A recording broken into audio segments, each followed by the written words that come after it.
आज हम एक ज्वलंत टॉपिक पे बात करेंगे, जिसमें अभी 9 अगस्त 2024 को कोलकाता के RGKR मेडिकल कॉलेज में जो दरिंदगी की घटना घटी, जिसमें गैंगरेप करके एक सीनियर लेडी डॉक्टर को मर्डर कर दिया गया।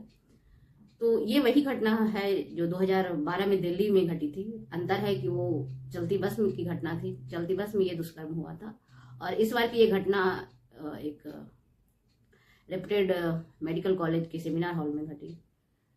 चीजें फिर से दोहराई गई, फिर से सारी चीजें होगी। सवाल है कि इसके पीछे जिम्मेवार कौन है और हम अपनी सेफ्टी के लिए क्या कर सकते हैं और सरकार क्या कर सकती है, और उसके पीछे के जो भी कारण अब तक मैंने पढ़ा और सुना, मैं उस सब पे अपना विचार रखने का प्रयास कर रही हूँ।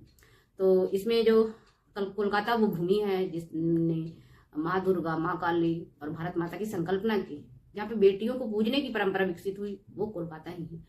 कोलकाता ही वो राज्य है जहाँ पे लड़कियों का जब मासिक धर्म शुरू होता है तो एक उत्सव के रूप में मनाया जाता है कि हाँ, अब ये लड़कियां एक बच्चे को जन्म दे सकती है।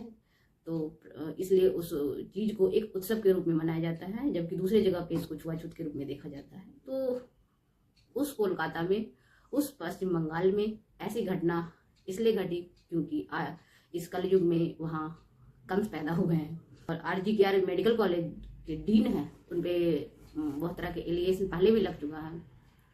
एक जो बहुत बड़ी चीज जो सामने निकल के आई, जिसने मुझे ये सोचने पे मजबूर किया कि आदमी किस हद तक गिर सकता है पैसे के लिए।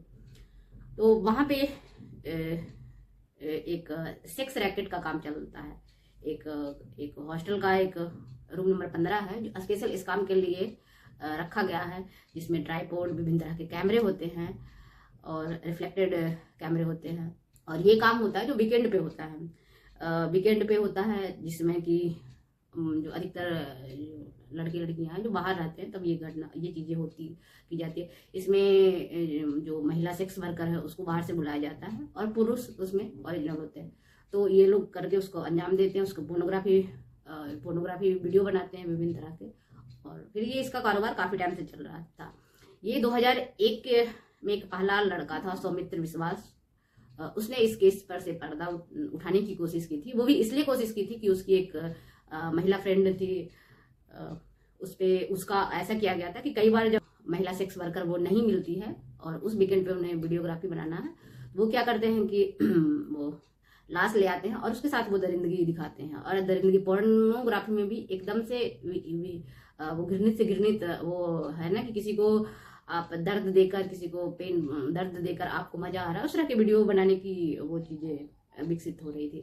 तो ये चीजें वो लाशों के साथ करके, और कई बार होता था कि किसी महिला के पीछे पड़ गए तो वो उसमें वो जो सौमित्र लड़का था, उसकी जो महिला फ्रेंड थी, उस लड़की का फोटो उस डेड बॉडी के ऊपर वो कट पेस्ट करके वो लगा दिए थे। मतलब उसका पोर्नोग्राफी में वो वीडियो वायरल किए थे। तो इसके अगेंस्ट में उस लड़के ने आवाज उठाया था कि मैं तो जिस दिन उसने जाके जहाँ पे डिपार्टमेंट को बताया था कि हाँ, ये चीजें मुझे पता हो गया कि आप लोग यहाँ पे क्या करवाते हो, तो मैं इसके अगेंस्ट में कंप्लेन करूंगा।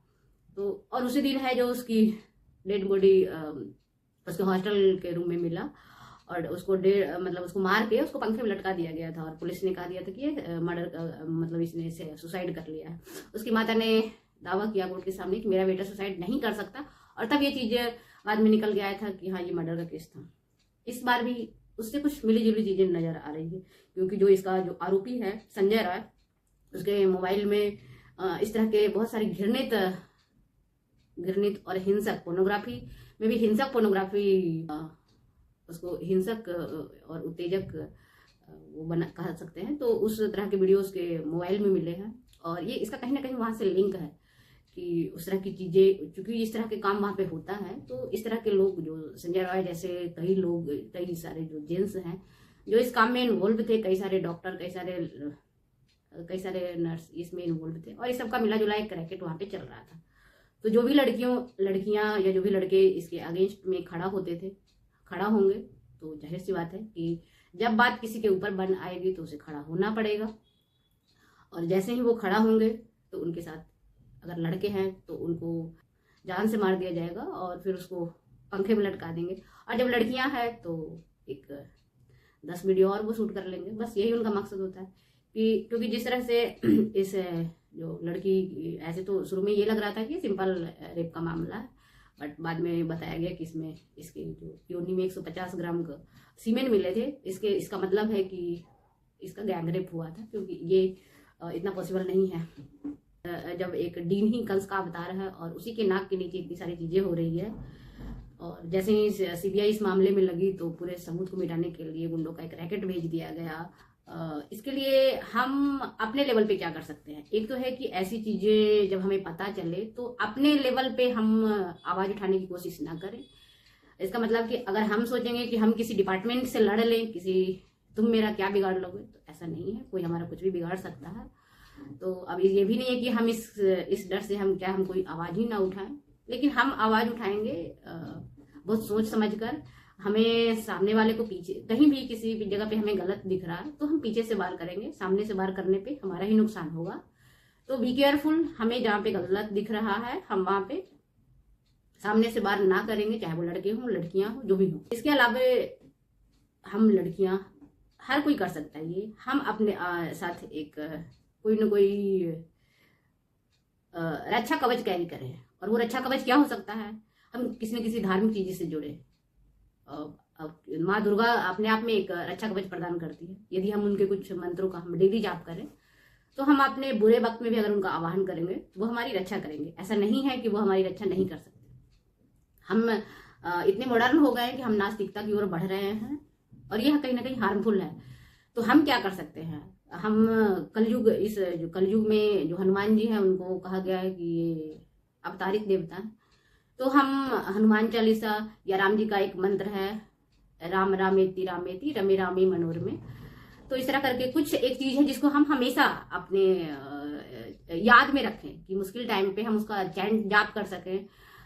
इसके अलावा जिस भी देवी देवता को मानते हैं उसके कुछ मंत्र हम एकदम से याद रखें और वो एकदम से प्रार्थना करेंगे तो कुछ ना कुछ सॉल्यूशन मिल जाएगा। कितने भी हमें उतनी ताकत आ जाएगी, चाहे कुछ भी हो जाए, बट ऐसा कुछ होगा, ये मेरा विश्वास है और विश्वास पे ही दुनिया कायम है।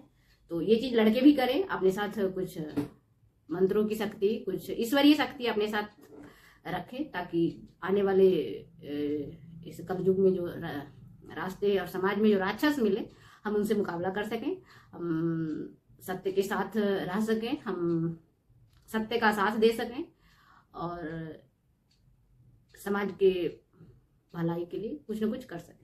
So thank you so much.